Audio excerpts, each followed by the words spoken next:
Hey, so I finished putting together at a base level the Battlezones Ruined City set for the 20th Century Brick.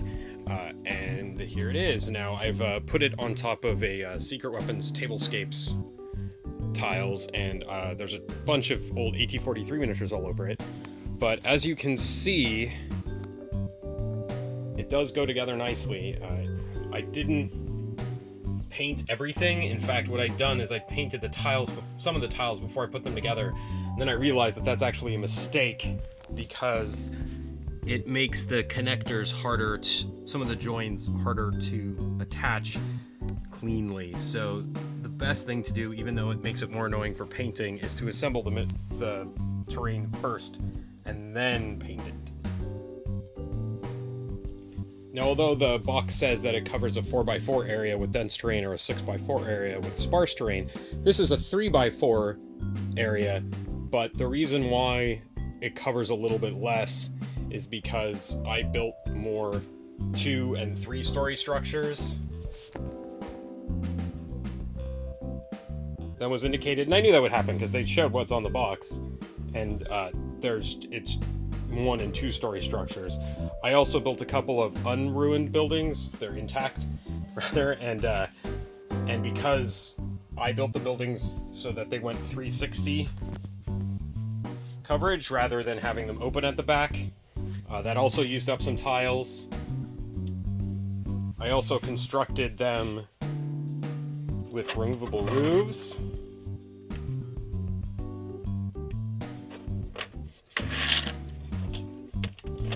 Careful the miniatures here, and that doing so also made them take up a bit more, use up a bit more tiles and parts. But I'm quite happy with it. I figured I would get less than they indicated because of the construction I did, but I really wanted that extra height, and I do have some other sets, so I figure the full board will still have plenty of terrain on it. I'm pretty happy with it. I don't think that the Battlezone system actually works quite as well for brick as it does for their sci-fi terrain, simply because the connector systems, the holes, which in a kind of military plating look, futuristic concrete building, we're not used to seeing those, and so the having connectors like this everywhere doesn't look off. But in a 20th century brick building type construction, which we've all seen, it's very functional, it's very fast, but it's not finished looking. So I will be putting green stuff in here and then using a brick template out of other green stuff like a mold or a press to kind of stamp the brick pattern in. And also between the joins, as you can see here, there's gaps.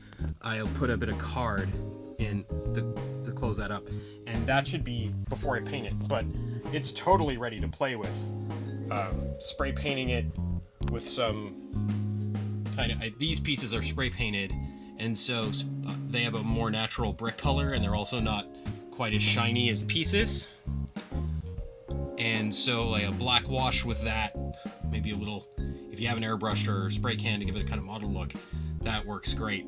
And then I'd just kind of tested out some white base on the windows in case later on when I actually finish it, this is obviously very rough, the brighter colors would pop than if I painted them over this color. Now the windows are another part, because the windows you can't see through. I know some people online have done terrain where they cut the windows out and then replace them with clear plastic, like from a blister pack.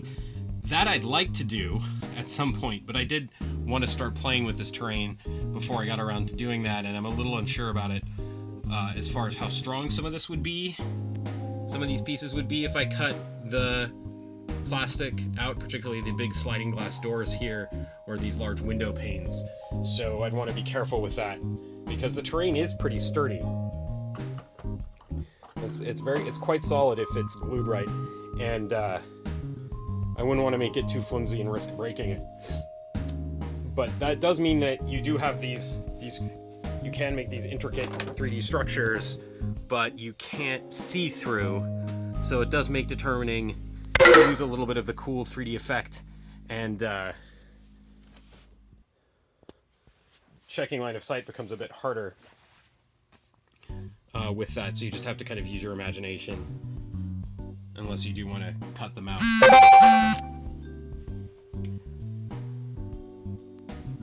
Because the windows are opaque, you lose it would be really cool if you could see inside the buildings, and then also checking line of sight gets a little bit harder. I might say that right now that the windows are soaked up. I was thinking about maybe magnetizing some boards, some plastic boards or toothpick boards or something like that, to kind of make it look like the windows were boarded up, to kind of account for why you can't see through them. But we'll see. All in all, I mean, it's very rough. I'm gonna add more pieces. I also I noticed that a lot of people online, theoretically, the problem with these, the Mantic terrain, was that there was never enough connectors, and I actually really didn't have that problem. I ended up using almost everything. These are the pieces I had left over. And I actually was stopped by a lack of corner connectors, but then again, with the way I built it, I did do some extra reinforcing on a lot of here. So there's quite a few. I used quite a few corner connectors to build these buildings because I was concerned about them being strong. And they do sell extra connector packs that for pretty cheap, so that you should be able to, if you are short, add some connectors. And again, also because I made these roofs removable, the only thing I really had left over were these short walls that I use as guardrails around the top, and I could have actually connected them rather than needing the corner connectors. As you can see in here, there's a corner connector between those two guys. That's how those walls are attached. I could have attached them just with these and they'd be fine, rather than use extensive corner connectors like I did, except that means that they'd be attached to the roof like this. They'd be attached to the building, and that would mean I couldn't use the removable. I couldn't make them removable like I have here. Another thing with these, with the removable roofs, for the big building here that I'd made, the kind of convenience store, is that after it dried, because I only used these connectors on the insides, as opposed to also having ones on the outsides here, because the connectors are only on the insides, the longer walls bowed in a bit. As the glue dried, it pulled them in, so it's not quite square, but it'll flex out to a true square without much problems. I don't know if you can see how it's off with this on this grid, but it is pulled in a little bit off true there. But what I'm going to do is make a base for this. That will make it stronger, so that if I put a floor piece of MDF or PVC foam board in here, it'll push this out to a true square and should actually make it a bit sturdy. But still, it's not weak. But it'd also be more useful if it had So I clipped the bottom pegs off these sort of long diamond-shaped connectors so that I could use them as a catch to make this more secure when I put this on, and I'll add more of those around, but that way when it's attached it won't slide off. I'm going to do that here again. The other thing that's cool with these roofs is if you want to, let's take these guys off.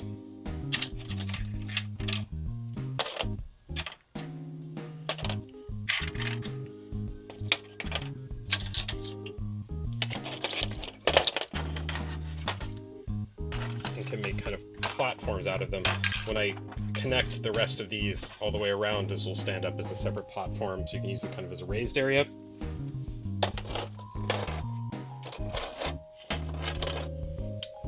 Same thing with this.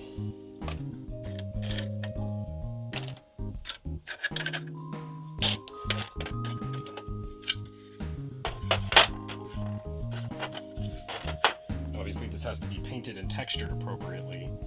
This is a brick side because One of the things is you only get so many roof tiles that have a smooth texture on one side and this 2-panel design on the other. So you can use any of the brick textured.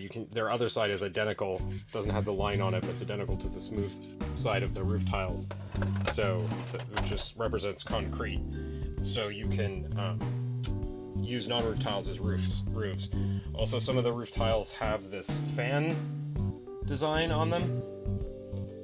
There's quite a few of those. May or may not work with what you're doing, but it does add a bit of color. There's also the set also comes with the accessories pack, so you do get a lot of things. You get a series of crates with some cans in them. They've got bullet holes and broken. You can have some cans spilling out, so that's kind of neat. You've got lots of these brick piles. There's lots of little bits left over, so I was able to make these kind of rudimentary wall corners. You have a post office box, stop sign, sort of makeshift barricades. There's a shopping cart full of bricks, a trash can, and a broken fence. There are these barricades made out of doors.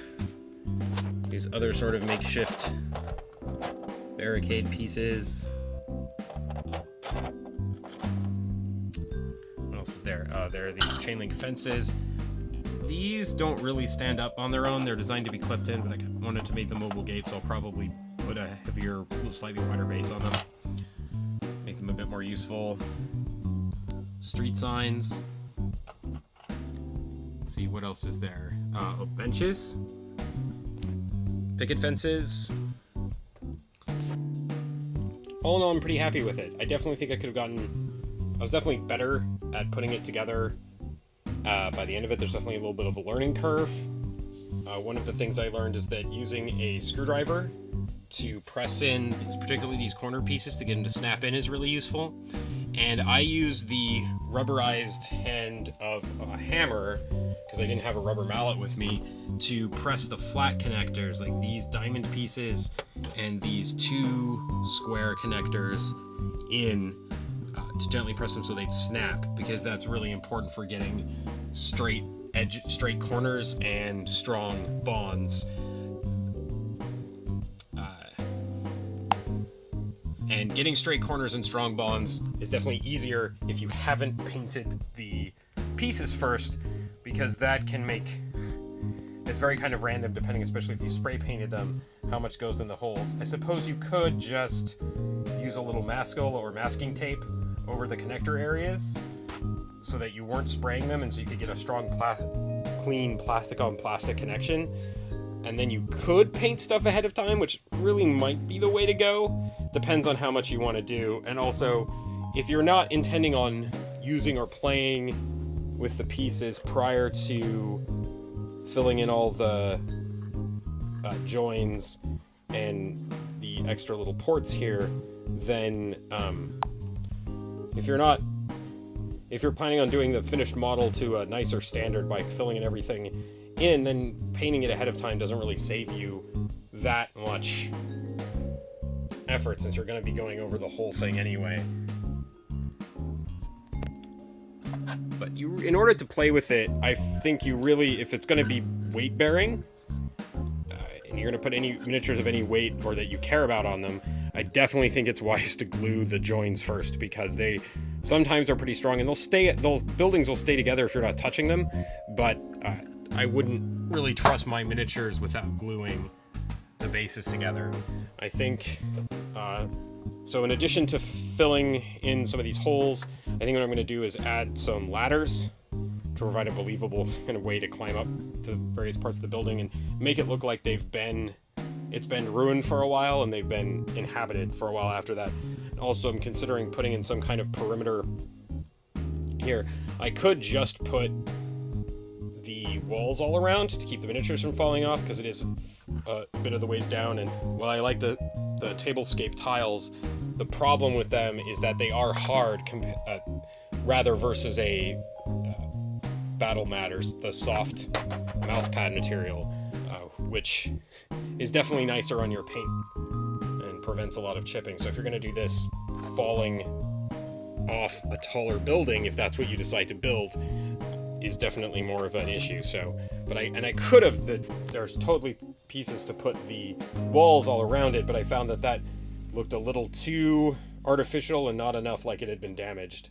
So that's one part of it. The other part is they have all these pieces here, which you can also use as kind of more ruined walls, except that they are tall.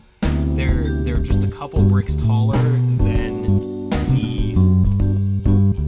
these pieces, and so when you put them next to it, it doesn't look like one of these walls got destroyed. It kind of goes up again, and it makes that a little less versatile. So all in all, I'm pretty happy. I'm happy with it. I like how it lets you customize the terrain. I like that the terrain is relatively sturdy and definitely not going to, unlike MDFs, isn't going to get ruined if things get wet. It's all hard plastic. And it's definitely going to hold up to, I think, a lot of use, particularly as long as you